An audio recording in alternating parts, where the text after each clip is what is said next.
Olá pessoal, bem-vindos à nossa aula 2 do módulo 1, Origens da Ciência, e agora a gente vai para a Grécia. Vamos todos viajar para a Grécia Antiga. Por que a Grécia é tão importante? Porque como a gente viu na aula 1, a gente estava falando dos primórdios da ciência, mas sobre um ponto de vista religioso, em que obviamente, os nossos antepassados atribuíram poderes sobrenaturais à natureza. Então, criaram divindades que controlavam os ventos, os mares, os vulcões, as tempestades, os ciclones. Então, essa maneira de você criar divindades, de você, de uma certa forma, transformar a natureza numa entidade sobrenatural, faz sentido porque, para eles, a ideia é de que eles não tinham o menor poder sobre o mundo natural, eles não tinham o menor poder sobre essas forças destrutivas da natureza e, por outro lado, dependiam, vamos dizer assim, da generosidade da natureza para poder encontrar comida, tanto frutos quanto animais, né, para poder sobreviver. E o que vai acontecer? Então, quando a gente chega a mais ou menos 650 anos antes de Cristo, focando só na Grécia Antiga, uma grande transição do pensamento humano ocorre. Porque é ali na Grécia Antiga que, pela primeira vez que a gente saiba, essa transição do sobrenatural para o natural vai ocorrer. Em que sentido? Em vez de atribuir todos os fenômenos naturais a ações de divindades que são, obviamente, não humanas, na Grécia Antiga, os primeiros filósofos da Grécia, que são chamados de filósofos pré-socráticos. Por que pré-socrático? Porque a maioria deles viveu antes do Sócrates, o famoso Sócrates. Então, esse grupo de filósofos pré-socráticos, eles tentaram entender os fenômenos naturais usando a razão, usando o pensamento racional e não a crença sobrenatural. Então, por exemplo, quando a mitologia antiga dos gregos falava dos deuses do Monte Olimpo, se você tentasse explicar por que o Sol gira em torno da Terra, né, ele nasce no leste e se põe no oeste, então a tradição mitológica diria o seguinte, que é porque existe um deus, o deus Hélio, que tem uma carruagem, e nessa carruagem ele transporta o sol através dos céus todos os dias. Então essa é uma explicação mitológica de um fenômeno natural, atribuindo esse fenômeno a uma divindade, o deus Hélio, né? E o que vai ocorrer com esses filósofos pré-socráticos é que eles vão começar a fazer perguntas que são perguntas que eu chamaria de científicas. E eles vão tentar desenvolver mecanismos de explicar ou tentar explicar esses fenômenos cientificamente. E qual é o primeiro deles? Eu vou fazer uma pequena, breve história aqui dos filósofos pré-socráticos nessa segunda aula, para a gente poder situar bem, entendeu? O que é esse pensamento e por que eles são, na minha opinião e na opinião de muitos, os que criaram, que plantaram, vamos dizer, as sementes do que mais tarde se tornou o pensamento científico.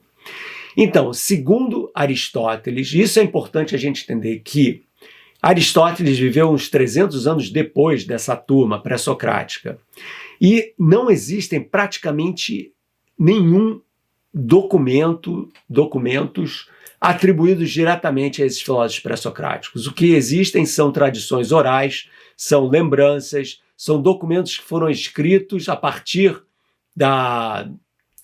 do que ficou da cultura pré-socrática 100, 200, 300, 400, 500 anos depois que essas pessoas existiram. Então, obviamente, existe muita contradição, existem muitas coisas que a gente não entende sobre o pensamento pré-socrático, mas o que a gente entende já é suficiente para atribuir a eles realmente essas raízes do pensamento científico. Vou dar um exemplo.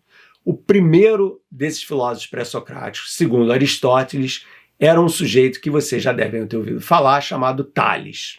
E ele era o Tales de Mileto. Por que Mileto? Porque Mileto era uma cidade que fica hoje na costa oeste da Turquia, mas na época lá a costa oeste da Turquia fazia parte do Império Grego, né? E o Tales, ele fez a seguinte pergunta: do que o mundo é feito? Ou, refraseando, qual é a composição material das coisas? Reparem que essa não é uma pergunta sobre os deuses do furacão, dos vulcões. Essa é uma pergunta sobre a constituição material do mundo. Essa é uma pergunta científica. Ele queria entender do que o mundo é feito. Porque quando você olha para o mundo, você vê uma diversificação gigantesca, né, de coisas. Você tem pedras, você tem folhas, você tem borboletas, você tem nuvens, né? E o Tales dizia o seguinte, que essa diversificação ela é ilusória, que tudo emana de uma substância única. Então repara que interessante essa ideia. O cara não só está perguntando do que o mundo é feito, que, aliás, é uma pergunta que a gente continua fazendo hoje, né? Então, hoje, na física moderna, na física que a gente chama de física de altas energias, ou física das partículas elementares, essa é a pergunta que a gente faz. Quais são os componentes mais básicos da matéria? E os componentes mais básicos da matéria são essas partículas elementares, mas a pergunta é a mesma. Os métodos são completamente diferentes, porque, afinal de contas, hoje a gente usa o laboratório e a gente tem todo um método científico que a gente vai examinar nesse curso para poder chegar a algumas respostas. Na época da Grécia, esse método científico não existia. A razão pela qual nós estamos discutindo esse questionamento grego pré-socrático nesse curso é porque esse questionamento grego é absolutamente fundamental para entender o desenvolvimento do método científico e por que ele é tão necessário.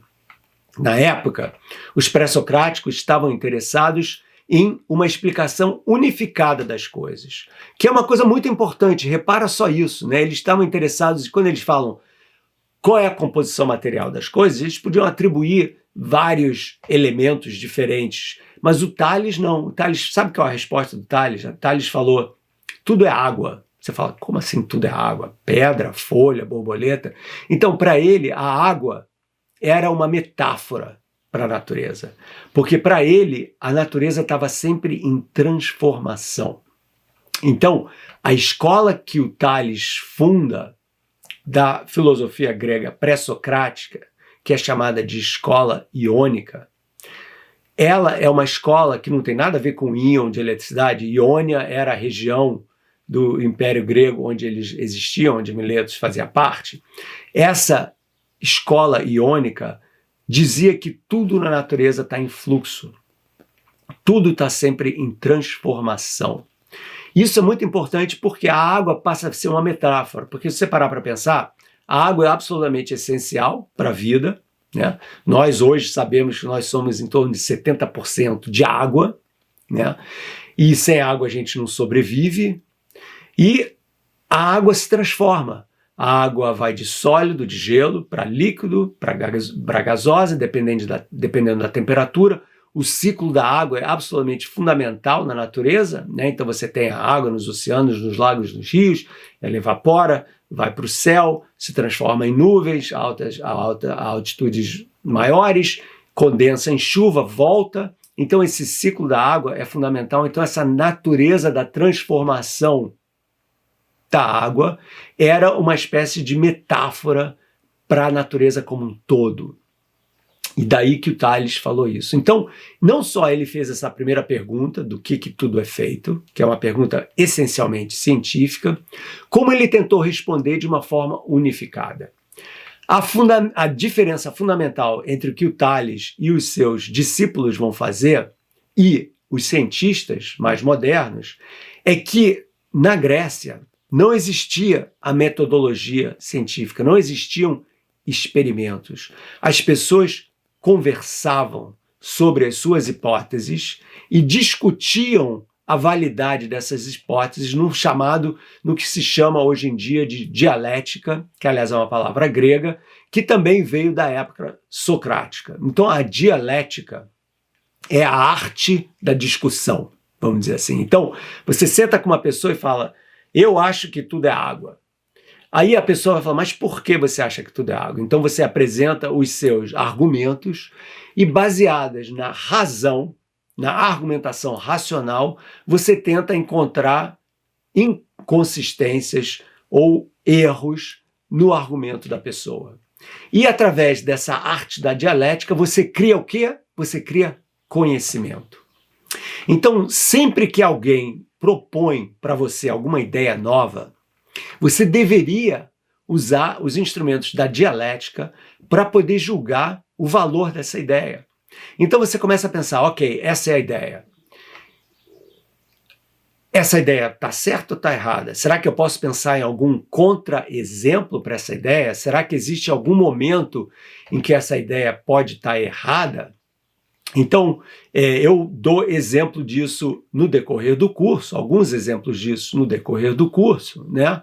Mas você pode, por exemplo, eu vou voltar a esse exemplo mais tarde, mas esse é um ótimo exemplo, que é o seguinte, na Europa, em torno do século XVI, XV, até antes disso, existiam os belíssimos cisnes, né? O pássaro, o cisne, e os cisnes brancos. Todos os cisnes da Europa eram brancos.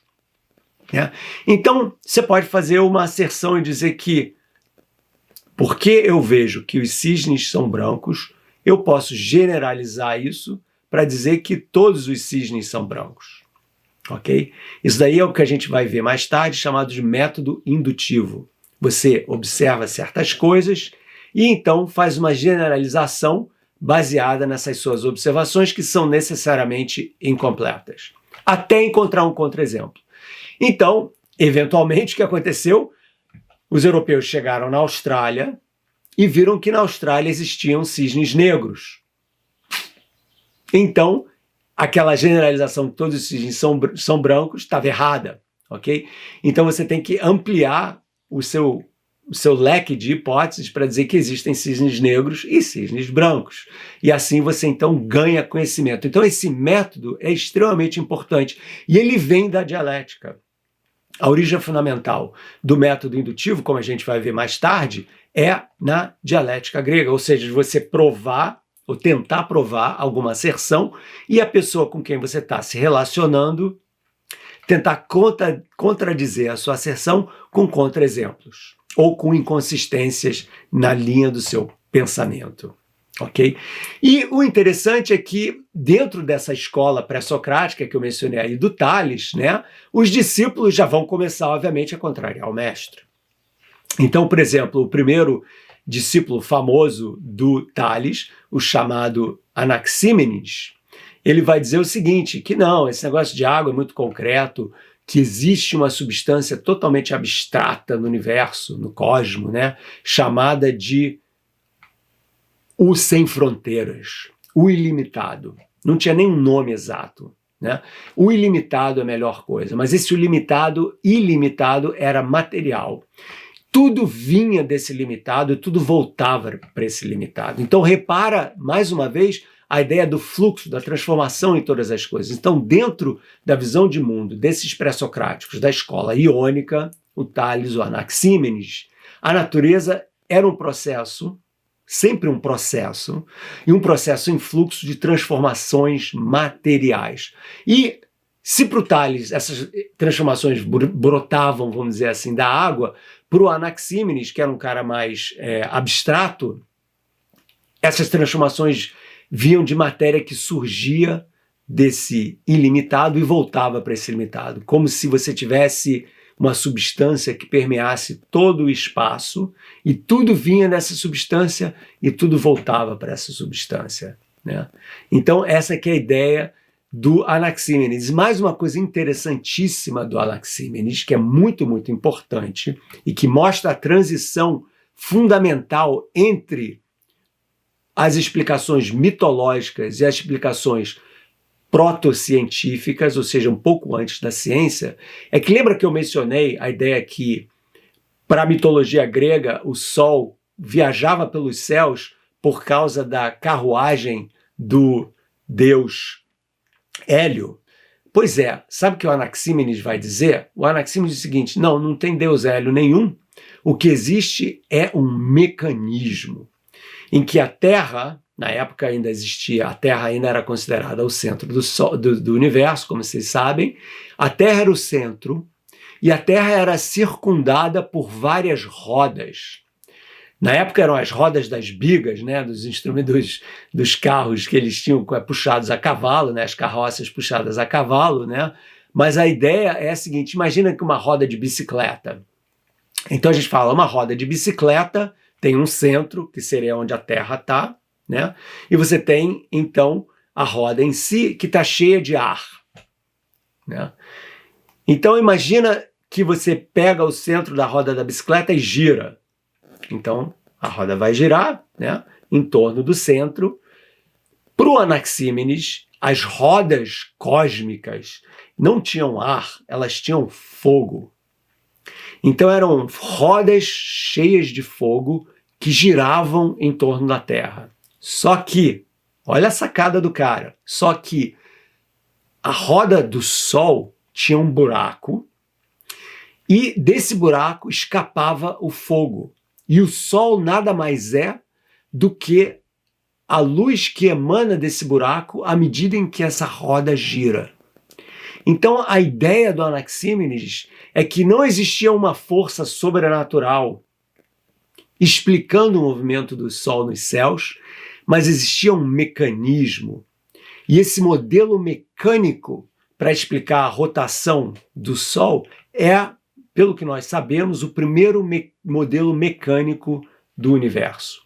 Então uma pessoa no ano 620 a.C., 600 a.C., criando um modelo cósmico que é totalmente baseado em mecanismos, usando roda, okay? A ideia da rotação.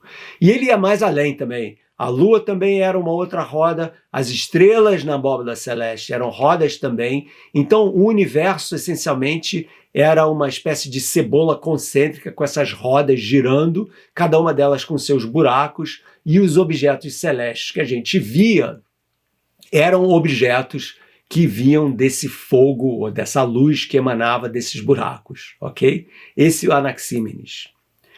E o seu discípulo, o Anaximandro, e eu conto essa história porque eu acho ela genial, como você vê, como que você vai de um mestre para um discípulo, para um outro discípulo, e as visões de mundo vão sendo modificadas. Por quê? Por causa do poder da dialética.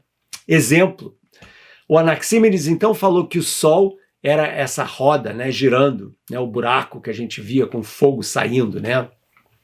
O seu discípulo, o Anaximandro, todos eles da Iônia, dizia o seguinte: mas espera aí, mestre, se é verdade isso, por que às vezes a gente não vê o Sol?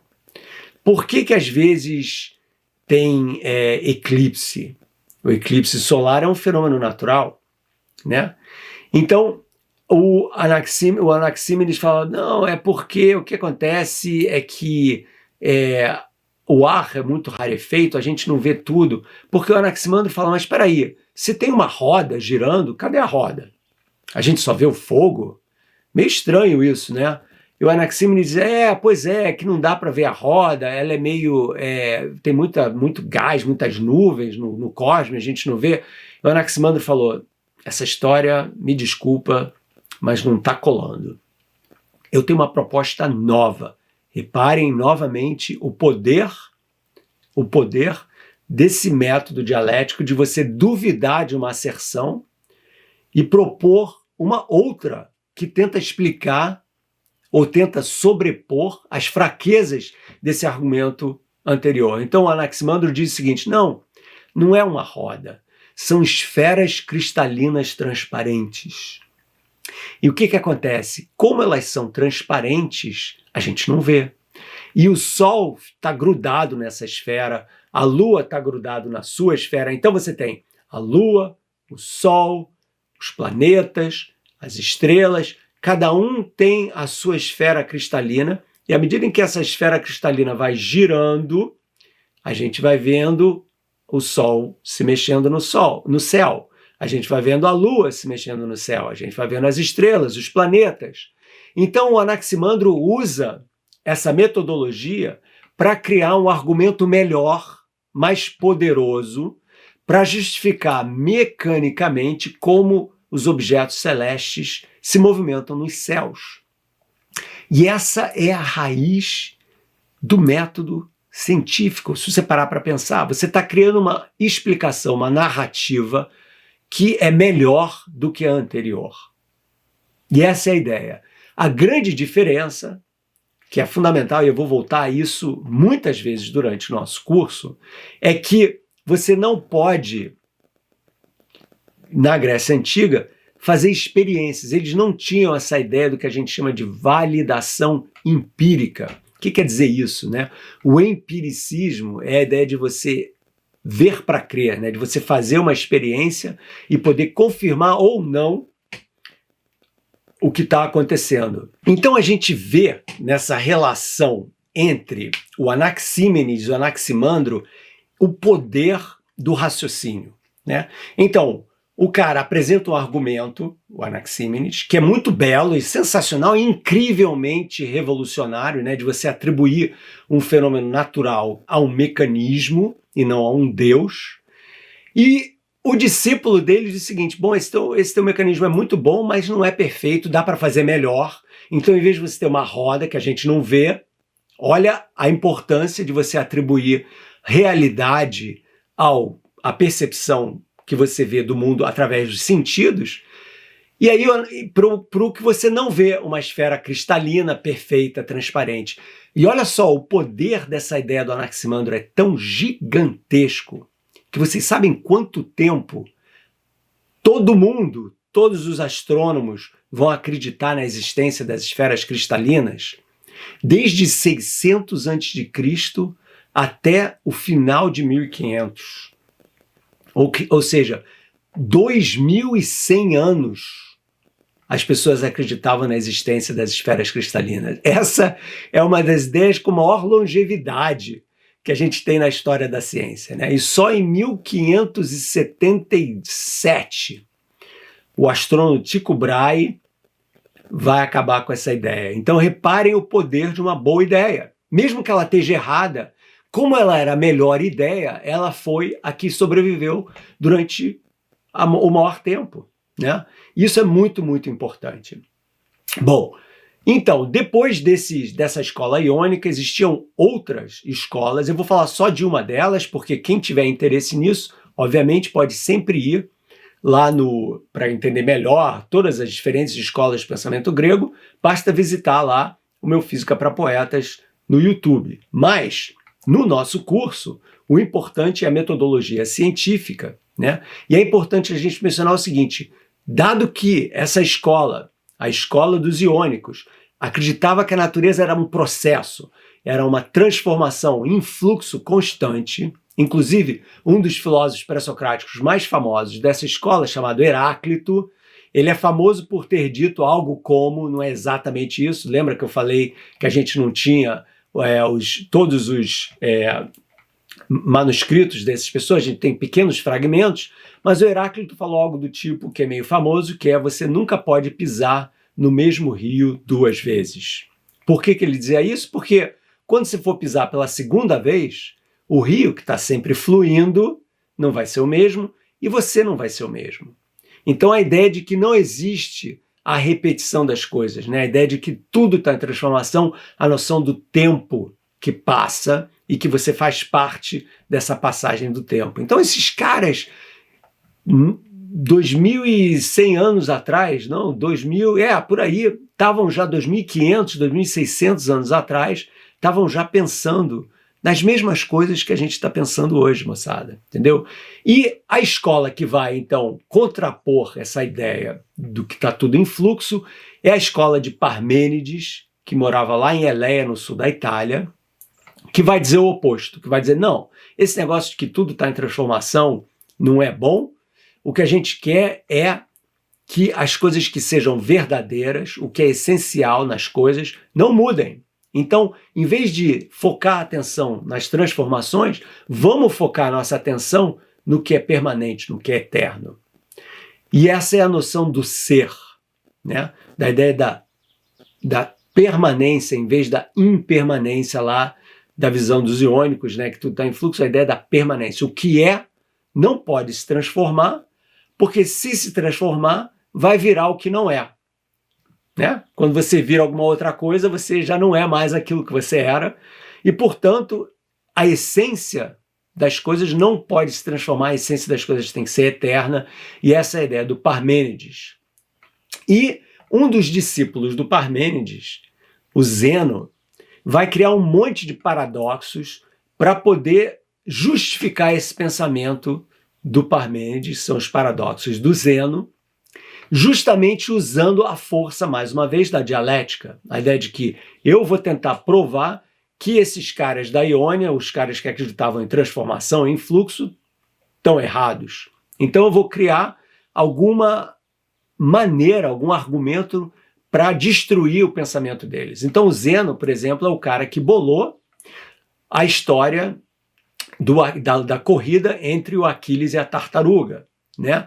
Então, rapidinho, né? O Aquiles, o grande herói da guerra de Troia, etc., né? O semideus, o que tinha o calcanhar, né? Que era o único ponto frágil dele, né?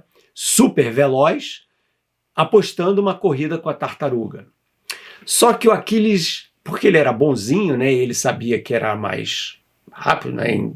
Ele dá para a tartaruga uma vantagem para começar 10 metros mais na frente dele. Então, tá lá o juiz toca lá a flauta, começa a corrida, e a tartaruga, então, vai se movendo, né? E o Aquiles, a tartaruga 10 metros na frente do Aquiles, o Aquiles, então, logo chega aonde estava a tartaruga, esses 10 metros. Mas, nesse tempo que o Aquiles demorou para cobrir esses 10 metros, a tartaruga andou um pouquinho. Então, o Aquiles tem que cobrir aquela distância. E quando o Aquiles cobre aquela distância, a tartaruga anda mais um pouquinho. Então, o Aquiles tem que cobrir aquela distância. E assim por diante, até que você mostra que, racionalmente, dentro desse argumento, o Aquiles nunca vai chegar na tartaruga, porque ele sempre vai ter que cobrir uma distância, mesmo que seja uma distância muito pequenininha. Da onde vem isso, moçada? Para pensar. É um argumento que você começa a pensar e fala, o que está acontecendo aqui? Esse argumento faz sentido racionalmente, né? Mas não pode estar certo, porque você sabe que o Aquiles vai passar a tartaruga, mas racionalmente, se você olha só para a construção do argumento matemática, sempre vai ter uma pequena distância entre o Aquiles e a tartaruga. Esse foi um argumento dialético dos caras da escola de Parmênides, chamados eleáticos, para tentar destruir a noção de transformação e fluxo dos iônicos. Né? Qual é o erro desse argumento, para ninguém perder o sono hoje à noite e tal? O erro do argumento é que eles não conheciam a noção de velocidade. Okay? Velocidade é uma coisa que só vai surgir bem mais tarde, só na Idade Média, lá na Universidade de Oxford. Tá? Mas a ideia da velocidade é a seguinte, é qual é a distância que você percorre num determinado intervalo de tempo. Obviamente, se você tem que percorrer 10 metros e você tem uma velocidade alta, significa que você percorre esses 10 metros num intervalo de tempo pequeno. Em vez de ser 10 segundos, é 1 segundo. Né? E a ideia é que o Aquiles está percorrendo essa distância num intervalo de tempo muito menor que a tartaruga. Ele tem uma velocidade maior e vai, portanto, passar. Mas os gregos não conheciam isso. Então esse era o tipo de argumento dialético, né, que os caras passavam um tempão pensando sobre. E que mostra justamente a importância para os gregos da argumentação e não da experimentação. Então você vê como que o que está faltando aí nesse pensamento grego é justamente a ideia de você faz uma experiência, cara, entendeu? Então ninguém fez a experiência. O importante era o argumento, era o uso da razão. E racionalmente o que o Zeno fala parece estar certo, mas a gente sabe experiencialmente, quando a gente olha para o mundo, que não pode estar certo. Mas para eles a razão era mais importante, porque a razão é que determinava o mundo, como a gente vai ver daqui a pouquinho na aula 3, quando eu falo sobre Platão. Então, terminando aqui essa aula 2, a gente vê essa tensão entre o ser permanente e o devir, a ideia da transformação, que são as duas características da filosofia grega e, de certa forma, são as características até hoje. A gente hoje vê na ciência essa ideia das coisas que mudam sempre, uma estrela que nasce, cresce, explode, etc. E a permanência, então você tem uma impermanência das estrelas, né? Ou da gente, né? Nós também nascemos, crescemos, eventualmente morremos, mas a permanência, a existência essencialmente eterna, pelo que a gente sabe, das leis da natureza que são sempre as mesmas. Ou será que não são? Para isso, a gente vai ter que chegar mais adiante no método indutivo. Mas antes disso, a gente ainda tem que visitar os grandes sábios da Grécia Antiga, Platão e Aristóteles, na aula 3.